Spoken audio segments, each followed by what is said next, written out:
Okay. So the reason you put a city like Cebu in community quarantine when the transmission goes up is to allow the health system to catch up and to breathe. Mhm. So apparently, what we saw there is where doctors were already fatigued and demoralized because the cases just kept coming. Their emergency departments were full, and the queue to be admitted in the hospital or in the ICU was quite long. So many patients were actually dying early in the emergency department, especially in Vicente Soto. We just went again and visited last Wednesday. We brought with us the five secretaries. Secretary Duque was with us, uh, Secretary Lorenzana, Secretary Año, and then Secretary Galvez, and they brought with him the new overseer for the implementation of ECQ in Cebu, Secretary Roy Simatu of the DENR. So he has actually left behind to oversee the implementation of ECQ. The Cebuanos are a bit more, what do you call this, lax in the implementation of community quarantine, and I think we need uh, some more, what do you call, advocacy in the very strict staying at home policy and making sure that the virus is controlled in transmission so that the health system can catch up. But Doc, what does the Environment Secretary bring to the table 3 months into the pandemic Okay, that makes it different from what you guys were doing in the past 3 months? okay. So apparently there is uh, some opinion in Cebu City that the COVID crisis, the COVID-19 disease, is actually uh, not as severe as, let's say, dengue or TB or influenza. So there's this misconception. There are a lot of mistruths that are actually floating around that people die with COVID and they do not die of COVID. So there were statements made by some leaders to that effect, which Mm. some of the medical community did not agree with.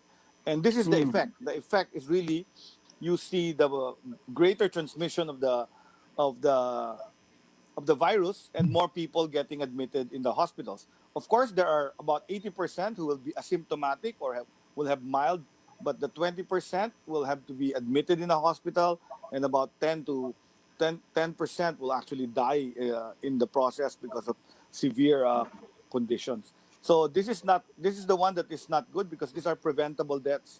If Mm. the transmission is controlled, we actually save lots of lives. That's exactly what happened here. The estimate in Metro Manila is because the people from Metro Manila behaved, and the all the cities in Metro Manila said it's all for one and one for all. If one city is in GCQ, everybody goes on GCQ. If one Mm. city is in ECQ, everybody helped each other. There Mm. were three cities, the Tri-City they call it, Cebu City, Mandaue, and Lapu-Lapu. Mm. Cebu City had a very high transmission. So that's the reason Mm. why they tried to put someone from the national to help the local chief executives implement Mm. a stricter ECQ. So Roy Sumato, as we know, has been serving in the careers, Mm. armed forces, and then he was sent to the Middle East, remember, in the foreign service to actually help Filipinos in crisis as well. And he said this is his newest assignment from the president, that to serve and help Cebu in its Mm. battle against COVID-19. Pero Doc, that's Doc, precisely my point. You already know you've identified the problem already on your own, as well as with the task force. What does Secretary Simato bring to the table? Considering that he is the Environment Secretary, I know he's the President's troubleshooter, pero in the end, parang klaro na sa inyo kung ano ho yung problema. And that's my question. So what The exactly is his role here? His role is overseer because we see that the weakness in Cebu City is the leadership and governance. The Mm. leadership and governance to implement very good community quarantine measures and very good collection of data for Mm. the cases. So that's very important. There was a bit of whitewashing when we went about before 2015 to make it look like everything was okay. And then when we interview individual hospitals, all the doctors are actually saying their hospitals are Mm. full. And in fact, when we Uh, went last week, just this Wednesday, when we went Tuesday and Wednesday to Cebu, we we discovered that some cases that are being transferred to, let's say, Vicente Soto were in number 55 in the waiting line. So there really is an Mm. overflow. That's no denial about that. I think what's important there is that the plea for the national government to help. So what we bring on the table is nothing extra.